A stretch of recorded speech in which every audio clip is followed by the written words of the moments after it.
Hey guys, 5-9 Gaming here, back with another Path of Exile video. This is our second Path of Exile video covering the Echoes of the Atlas expansion, and today we are going to be discussing the patch notes, which have released alongside sort of like the build up to the expansion, which actually comes out in 2 days from us recording this video.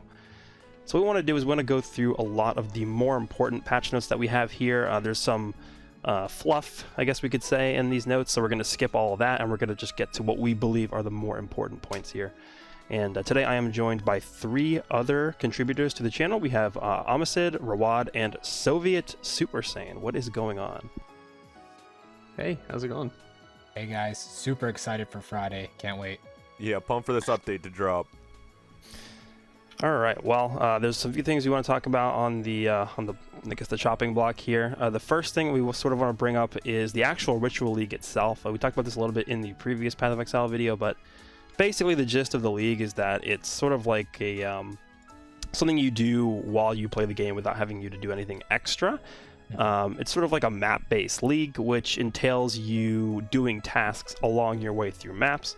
Essentially, you just activate pylons throughout the map, kill all the enemies that it spawns, and then you gain points, which I believe are called sacrifice, and then you exchange those points for items offered to you within the pylon itself. So I guess you can sort of equate it to like a mixture of Breach and like Parandus or something like that. That's what I was gonna say.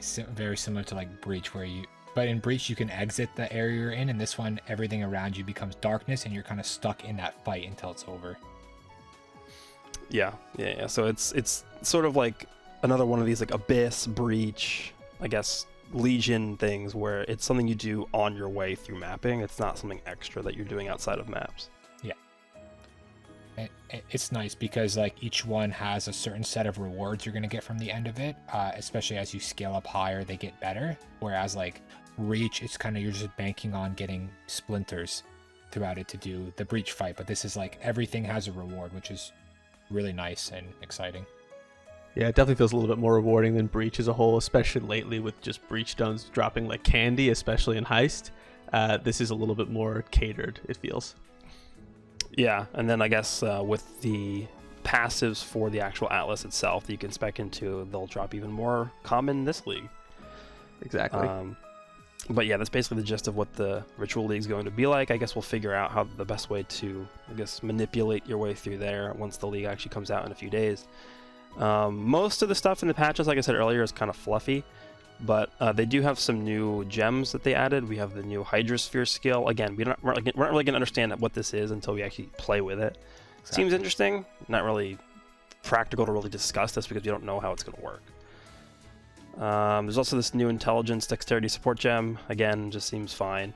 New maps, new div cards, unique items, just a bunch of new stuff. And I feel like this is honestly like these patches are very like, look how long this list is right here. You could take a look at this whole list. Yeah, and I would say the majority of the importance of the list is like literally this. Like this is the importance of the list here. Mm-hmm. Even though you have like 90 million paragraphs after that. Those are the most important things on here. And then coming down here, we have 2 things coming up for the league. In addition to the new mechanic, we have the return of Heist and Harvest. So that's interesting. I actually personally did not play Heist or Harvest League, so I'm not as experienced with those mechanics. But what do you guys think about those mechanics becoming core? I know they changed them a little bit from how they were when they were first released, but I think people generally have pretty good or positive reactions to those things becoming core. Yeah, I think that in particular for Heist, the big thing for me is that somewhere in those bullet points, they highlight the fact that you're going to get master experience a lot quicker. I just really hope they tune this right, because that is make or break for Heist as side content. If you can't level up those masters quickly, you're just going to be stuck doing low level missions and unable to progress for a long period of time. But on the whole, the Heist changes seem really good to me. I'm really glad it's being incorporated. Harvest as well. They took the best parts of it and essentially distilled it and took away all the crap with farming and all that, and you don't have to deal with that anymore, and it's exactly. That's what I was going to say. Good stuff. The worst part about Harvest was having to grind seeds and then having to make the layout for your like harvest area, because there's always a new better layout coming out, so you have to spend hours reworking for the best, most effective layout. But now that it's its own garden, you just walk in, you're able to pick which set of enemies you fight, and then you're able to save up to 10 crafts into your hideout for later use. I think they, like you said, they took the best part of it and they made it core, and I love the way they did it. It was so smart. Yeah, I never played the initial Harvest League either, but from everything I've been seeing, it seems like people who did play through it are really happy with the changes that are being made. So I'm excited to kind of get to try out this new tuned version when it drops. Yeah, it's kind of just like less annoyance when it comes to it. Yeah, it's less. I guess it's sort of like a quality of life change in itself that they're adjusting it that way. I remember when Harvest League was out, people really didn't like it. They thought it was a very slow league, and then when people really found out how powerful those crafts could be, it became everybody's favorite league. It was really good. I loved Harvest. Yeah, whenever you figure out that something can get you a lot of money, it automatically becomes very fun, right? Yes. All right, and then scrolling down further, we have a lot of just individual skill changes here, which there's actually a lot. Like this whole section, starting from here, going all the way up here, like these are all individual skill changes. I would say 98.76% of these are irrelevant, except for like one. For instance, let's just pick a random skill being Heavy Strike, right? Randomly, Heavy Strike. Now deals base weapon damage and has an added damage effectiveness 195% at gem level 1 from 176, up to 250 at level 20, up from 222. Is this really going to affect you when you play through? Is this like, are you looking at this like, 250 up from 222? That means I'm going to now play Heavy Strike. Like, I don't know. Like, no, okay, let's just say you're playing Earth Shatter, right? That's like the go-to melee ability right now. You're playing Earth Shatter, and now you all of a sudden see that Heavy Strike is being buffed by, what is that, 28% damage? Is that really going to make you switch to Heavy Strike? Like, I don't think so. So, no. Again, that's what most of these changes are, right? At the end of the day, it's really just, you can make any skill in Path of Exile work with or without nerfs. It's really just how determined you are to get it to work. So it's really just about skill play style. Whatever you like to do, you'll get it to work. It's not going to be, like, you're 100% right. You know, if someone really loves Earthshatter, they're not going to suddenly change to Heavy Strike because it got a slight buff. If they still like Earthshatter, even if Earthshatter got nerfed, they're still going to run it. They will put as much currency into it as they have to get it to work for them. So that's what we've learned. Exactly. People are very creative on this game, and I think that's why it's done so well, is because you could, I don't know, the builds people come up with are actually mind-blowing. So nothing too crazy here.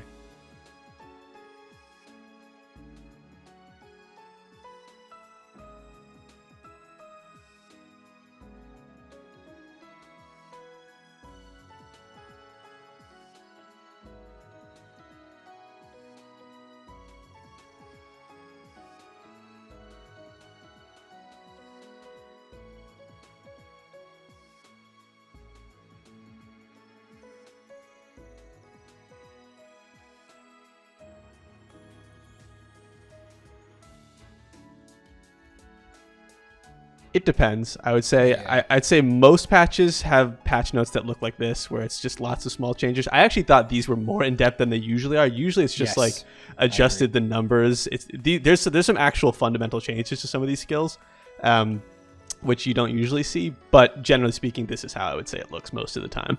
Okay. Yeah. And so, what the conclusion to that sort of point that I wanted to make was that most of these individual skills changes are pretty irrelevant, with the exception of one that we saw was pretty good, which is Frostbomb. Yeah, Frostbomb got a huge buff, and respectively, it deserved it.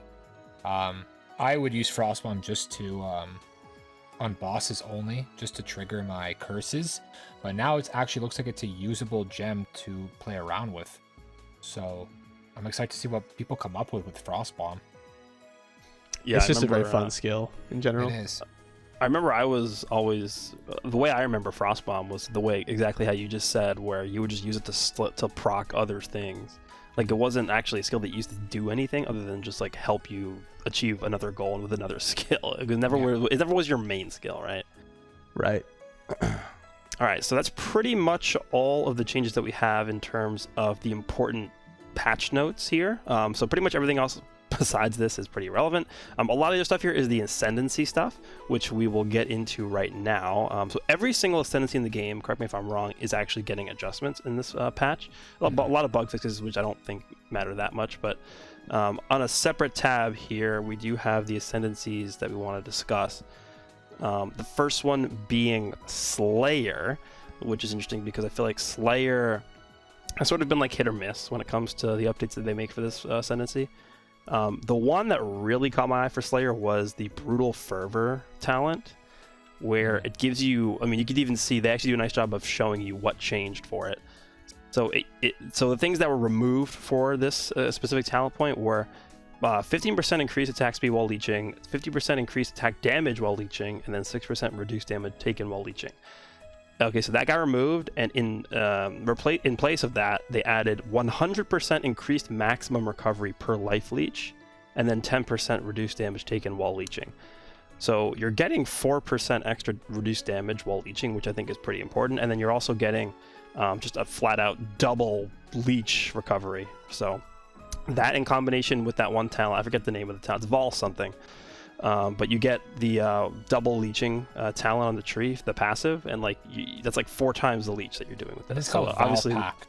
Yeah, Vol Pact. Yeah, that's it. Yeah, Vol Pact. That, like in combination with this Ascendancy point, that's like crazy leech, and I feel like that's pretty much what you want to be going for. Also, keep in mind we're discussing this from the perspective of a softcore player, because we all play softcore. So if you're somebody who plays hardcore, some of the points you're making might not directly apply to you. Yeah. Also, I believe, correct me if I'm wrong, I believe they switched spots of Brutal Favor and Endless Hunger. I believe like in the actual skill tree, they're swapped, so they made Brutal Favor more accessible now. So you don't have to go through 2 passives, Ascendancy passives in order to get to it. You can go through it right away without needing Endless Hunger. What's funny about the Endless Hunger talent is I actually don't particularly like this one. I mean, the overkill damage leeched as life doesn't really matter because you're already going to be leeching so much anyway, and you're not going to be overkilling mobs by like a ton of damage anyway. So 20% of the amount you would overkill the mobs by isn't really gonna add up to a lot of leech for you. Unaffected by bleeding while leeching is like nice quality of life, but you're most likely going to be using a staunching flask, so it doesn't really matter.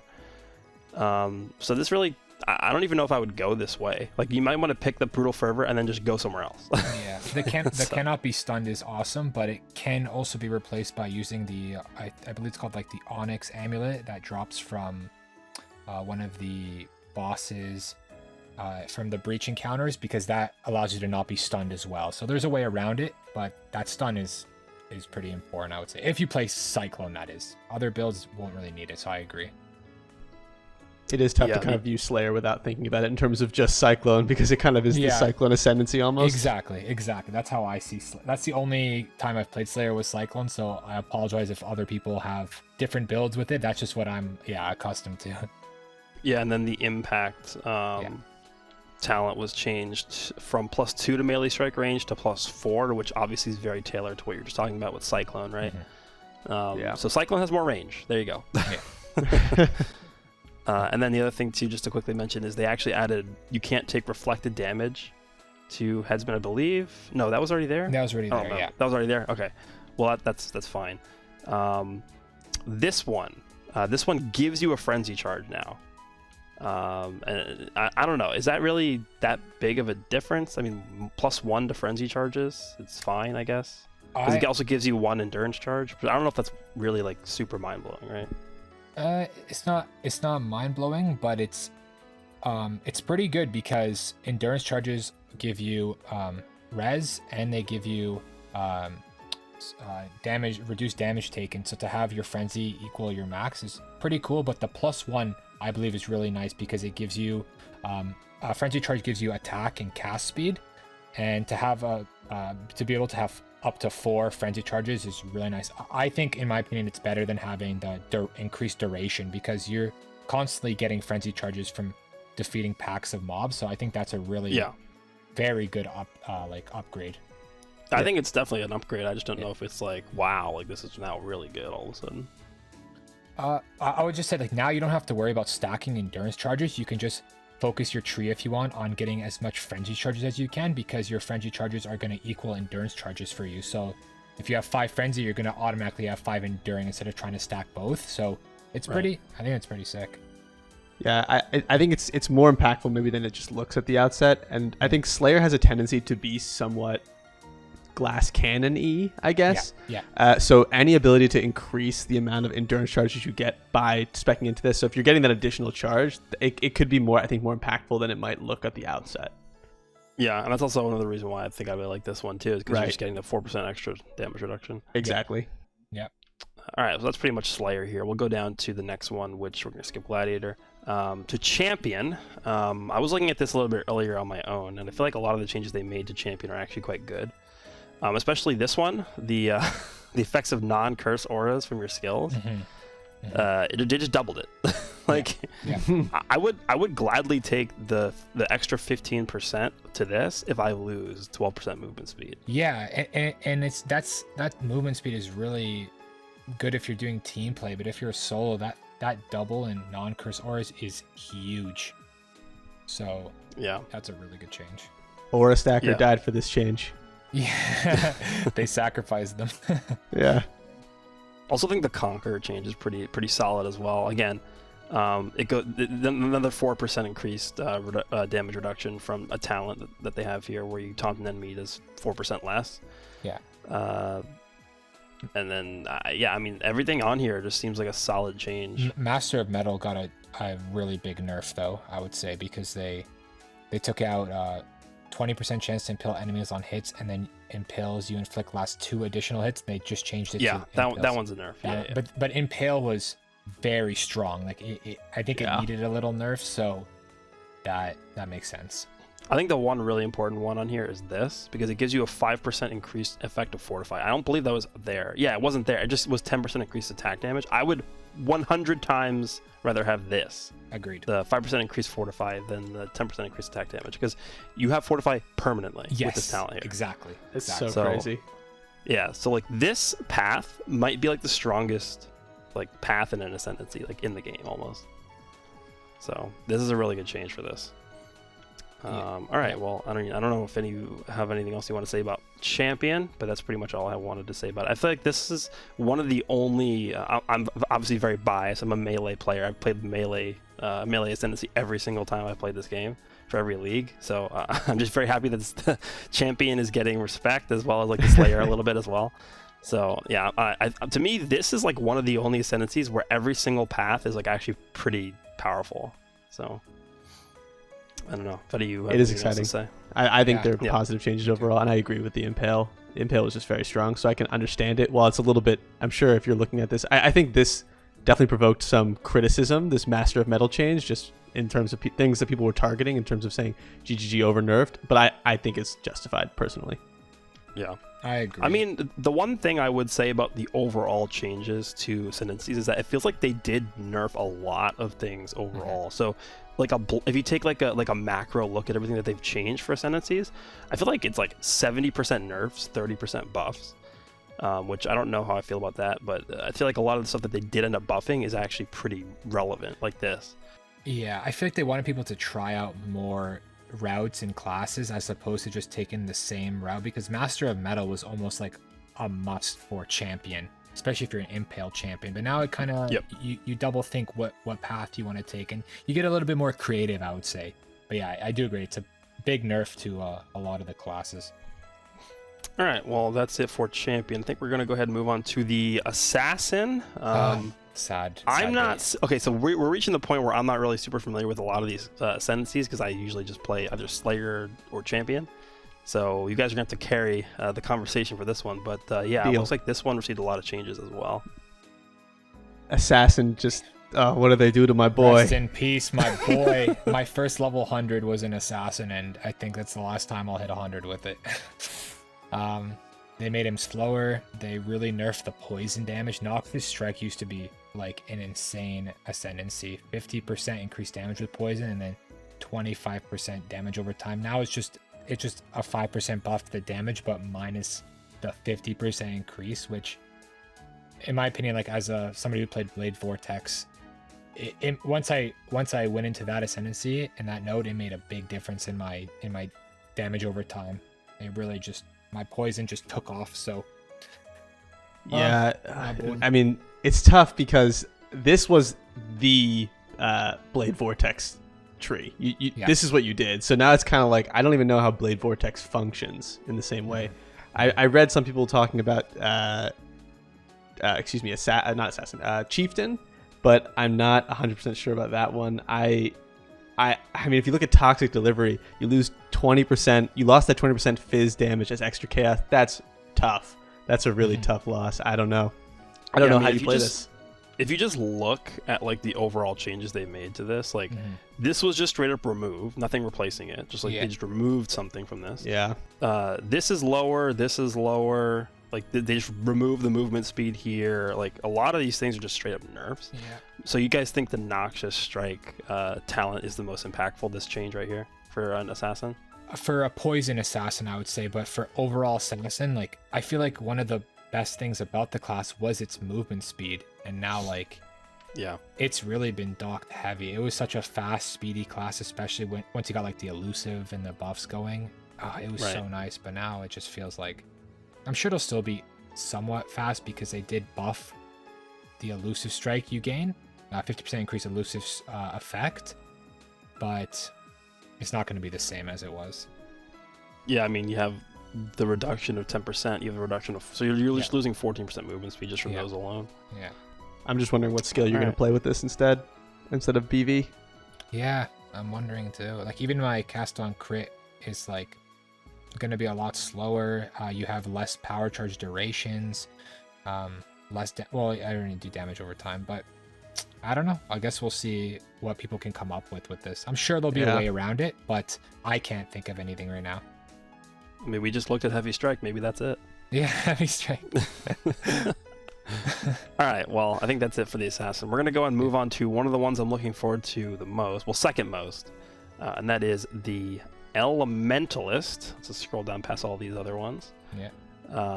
So the Elementalist, I think, is probably one of the two that got the biggest reworks. Like, literally this whole thing, like literally just look at what they straight up have separate windows for what they added and for what they were like. This entire tree was reworked.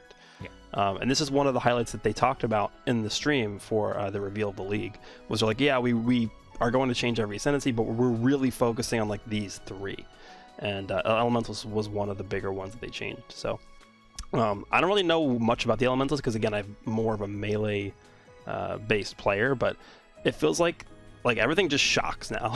That's what I'm getting from this. Like your hits always shock, your hits always chill, your hits always ignite. So it's just like a bunch of different I guess added effects to what you're doing, depending on what element you want to go. And I think they also talked about a little bit on the stream with the reveal, was they wanted you to sort of experiment with having different elements up at the same time. Yes, because of that Trinity gem that they're adding. I think it allows you, when you have multiple, I believe the lowest value one, the two lowest values, start to stack more damage over time or something like that. I'm not too worried. If I'm not wrong, I believe Elementalist was only played for the Golem builds, right? I don't think anybody actually played Elementalist without a Golem build. So I think that's why they really just wanted it to be used for what it is, like not just for one specific build. I don't know. I'm excited. They have a lot of Golem, Golem-based talents in this Ascendancy, so that makes sense. I think Elementalist is the most exciting changes of all the Ascendancies. I mean, it's just they basically took a very generic node and then they made it so you can specify and really tune your damage and your spec, and I think that's the way I think all Ascendancies should look. Is, you know, you're not taking these very generic things that can be applied to everything, but you really can have to think about what you're doing and build your character around these nodes. Yeah, I agree with that. No, go ahead.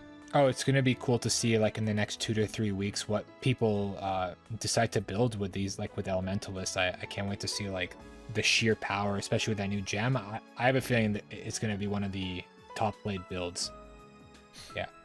I also think they might have made the changes to Elementalist to sort of coincide with the Hydrosphere skill, because I remember them talking about this in the stream, but they also have mentioned here in the patch notes too. The sphere pulses at regular intervals while afflicted by an ailment, after moving, damaging all drenched enemies in a large area with the ailment. So like, the Elementalist obviously is going to be focused on like, you know, shocking, chilling, and igniting. Yeah. So like all these things are going to directly affect the Hydrosphere, I believe. So that's probably why they did these changes at the same time. Because honestly, a lot of these builds that are focused around the Elementals, if they designed this skill correctly, are probably designed to interact with this specifically. So a lot of the builds should use this skill, I think. And also check out the one under it, the Trinity support. That one, it says bonus while you have resonate of all 3 elements and grants resonance of all elements other than the highest damage element you hit. So yeah, pretty much your 2 weakest are just going to keep getting buffed as you're doing damage, which is cool, because usually what people would do is they would pick one element and then convert the other 2 into that element. But now it's like more diversified, which is really cool to see. Yeah, I think now that we understand like the changes that they made to the Elementalist Ascendancy, it feels like these 2 things were added specifically to like support these changes that they're making here. So honestly, after looking at that and considering that fact, it feels like Elementalist is sort of like the main focus for them this expansion. Yeah. When they were, just one last note on this. When they were originally talking about Elementalists and they first mentioned that Elementalist, Inquisitor, and Deadeye were seeing the biggest changes, I was thinking for sure this was just going to be a hardcore nerf, because Elementalist has been so strong for so long. So I'm really happy to see that they went this route instead. Yeah. All right. So moving on from the Elementals, we have Deadeye. I don't really know if we have a lot to say about Deadeye. It's just the fact that like, this Ascendancy has really always been like not in the best spot, but not really like ever in the worst spot either. It's just kind of like whatever. To me, the biggest one that stands out for this, the change that they made, was the endless munitions change. Basically, you got rid of accuracy rating, you got rid of area of effect, and you gained an additional projectile, which is pretty damn good, I think. Yeah. But everything besides that is kind of like, sure, whatever. Like, I don't know. Like, they did a lot of changes to this as well. Like, you can see down here, they have like this whole like added and then modified and then removed areas down here. But a lot of the changes don't really seem super impactful to me, other than that one that I just talked about. I'm really excited to see how people make a build around Occupying Force, because it makes Mirage Archers not attached to you, and then it summons 2 more Mirage Archers. So I really want to see like how they play, if they like come out of you, so you have like 2 more people fighting alongside you, because we've never seen a Mirage Archer that wasn't on your back. So I'm excited to see like somebody makes a build with that and how strong it can get, because I feel like that could be a pretty broken skill. I agree. That seems very cool. And I think additionally, Deadeye is going to benefit. I don't remember exactly where they said this is. It might be in the Deadeye tree and I'm just not seeing it. But the fact that projectiles will now bounce off of terrain, I think like 20% chance or something like that. Yeah, I think that's a really cool change. And that's something that Deadeye will benefit from in an interesting way more than everybody else. I think they actually said that on the stream. Yeah, I remember exactly. That. So that's a change that's not specifically for Deadeye, but because Deadeye is obviously going to use projectiles more than any other Ascendancy almost, and it makes sense that they'll benefit from that the most. All right, I mean, that's pretty much all I have to say about Deadeye, unless you guys want to add anything else. They connected the skill tree, right? Because that skill tree was never connected 3 ways like that, if I'm not wrong, or... I don't remember if this was always structured this way or not. Truthfully, I haven't played enough Deadeye to know. Yeah, me neither, so... Okay. All right, well, moving on from Deadeye, the next one we have is Raider. Oof. I don't really know if we have much to talk about here, but the one interesting thing that we talked about prior to recording was Onslaught is permanent. I would probably say Onslaught is not even close to as valuable as Fortify, like we saw on the Champion, but it is very important when you have 100% increased effect of Onslaught. And then another 50 from the other node. Yeah, so both these combined, you get 150, and I believe there's a passive that gives you 30 as well. Yes. I forget what it's called, but like 180% Onslaught permanent, that's pretty good. I'll take that. Fortify is awesome for the defense, but as an offensive character, this one is going to put out sheer damage and such fast cast speed with that, so I'm excited to see Raider. I've never played Raider, so maybe this league will be different.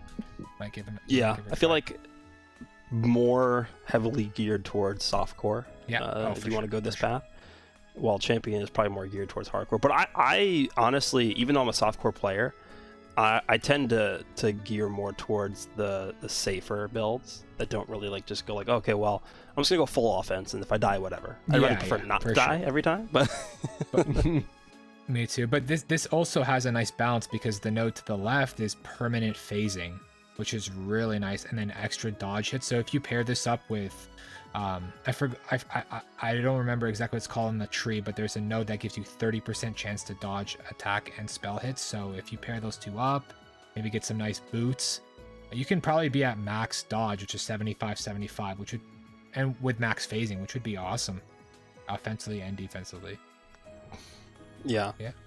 I mean, I don't really know. Is Raider like even popular at all in the past few leagues? No, no, not at all. I believe Raider was like one of the lowest played.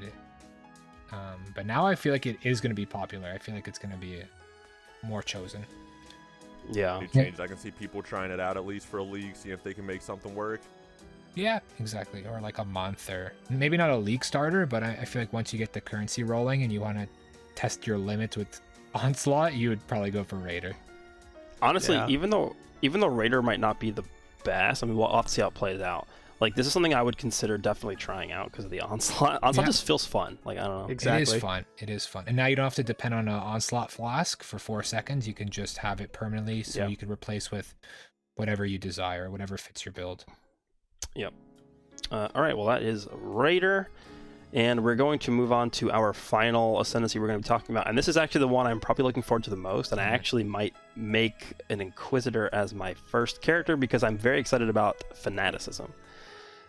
This is the, alongside Deadeye and Elementalist, this is the third Ascendancy where they said they made the biggest changes for. And as you can see, there's a bunch of changes here. This is really interesting to me, Fanaticism. I believe this is a new mechanic. I don't remember this being in the game prior to this change, but Fanaticism grants spells you cast yourself 75% more cast speed, 75% reduced mana cost, and 75% increased area of effect. 75% cast speed is pretty good. Oh my god. And then reduce mana cost. Oh my god. Yeah. And if you take a look at the description, again, we're not going to really have a solid grasp of how this works until we actually test it in game, but you gain 1 Fanatic charge every second if you've attacked in the past second, and then obviously you actually get the Fanaticism buff once you obtain your maximum Fanatic charges. And I believe you have 4, because it gives you 4 Fanatic charges. So, to me, that just sounds like a shield charge spam build. Wow. So what I'm probably going to end up doing in this league is I'm probably going to make an Inquisitor. Once I get this Ascendancy, I will spec into this. I'll use a shield. I'll use shield charge, and then you also have this Battle Mage thing where what that does is you gain spell damage equal to the damage of your main-handed weapon. So I guess at the end of the day, you're looking for a physical DPS one-handed weapon with a shield to spam shield charge, and then you somehow like make that work. I don't know. It's kind of weird. It's cool. But... It lets you get creative with it. It's really like different than what we're used to from Inquisitor. So yeah, I think like there hasn't really been a build in this game ever that has really like as like a spellcaster had you use a physical weapon like this. So and a shield. So I don't know. Another note I'm excited for that is the Path one. Sorry, it's called Pious Path. Where Pious Path. They added consecrated grounds you create cause life regenerations to also recover energy shields for you and your allies, which is really strong because if you're getting, because Inquisitor you can spec into about like maybe 2,000 life recovery per second. If you can get that for your energy shield too, and you can maybe get about 3k energy shields, 5k life, you're gonna have a really strong like sustain, like very tanky I would say, which is really important in this league with 10 bosses. So yeah, something else to mention too is that this is more of a boss oriented league. So keep in mind that when you're building your character, you want to keep in mind that a lot of the progression you're going to be doing in the game comes from killing bosses. So yeah, mapping build is nice, but at the end of the day, if you want to progress in that new mechanic, like the new end game mechanic, you're going to want to have at least an option for killing bosses. Yeah. Clear speed is nice this league for the ritual part, but for the actual bosses, you want to make sure you have your defense. You don't want to be a glass cannon is what we're trying to say. So yep. Yeah. I think that is it for the Inquisitor, which means we have wrapped up what we consider to be the more important changes coming out of the patch notes for the Echoes of the Atlas expansion. I believe, what is this, 3.13? So unless you guys have anything else to add, I believe that is going to wrap things up here. Did you guys discuss the new orb coming out in the last one? Yeah, we talked about, it's the Mavens Orb, right? Mavens Orb, yeah. Okay, no problem. Yeah, we briefly talked about it. I mean, we'll see how effective it ends up being. It's basically just the new Awakener's Orb? Yeah, the new Awakener's Orb. Yeah, that's basically what it is replacing, right? The crazy thing is if you make like a chess piece with 2 chess pieces and you Mavens Orb both of them to get the double tier 1s, and then you fuse them with the Awakening Orb. I just wonder what crazy pieces of gear people make with this new orb, because I believe it only works on chess pieces. I don't think it works on gloves or boots. I think it is more than chest. I think it's chest. I think it is chest, glove, and boot. I think that's what you said. But yeah. Well, I'll let you know when I kill the Maven Orb. If you get a... It's also crazy because the Maven's Orb is going to be here in combination with Harvest coming, so the crafting is going to be insane this league. It is going to be insane, yeah. And I'm happy what they did with Harvest with only 10 slots to save crafts, because or else people would just be farming those, selling them. But now that you can only hold 10, you're going to hold your most important 10 as opposed to holding 20 of each to sell off later on. So exactly, I like the way they did it, yeah. And with some crazy crafting in the league comes some crazy content. So make sure that you subscribe, like the video, and then comment down below what you guys think about this discussion, as well as your thoughts on the patch notes. Covered a lot in this video. This video is actually a little bit longer than we initially intended it to be, but that's okay. Hope you guys enjoyed this one, and we will see you all in the next Path of Exile video. Take care, everybody. Thanks, guys.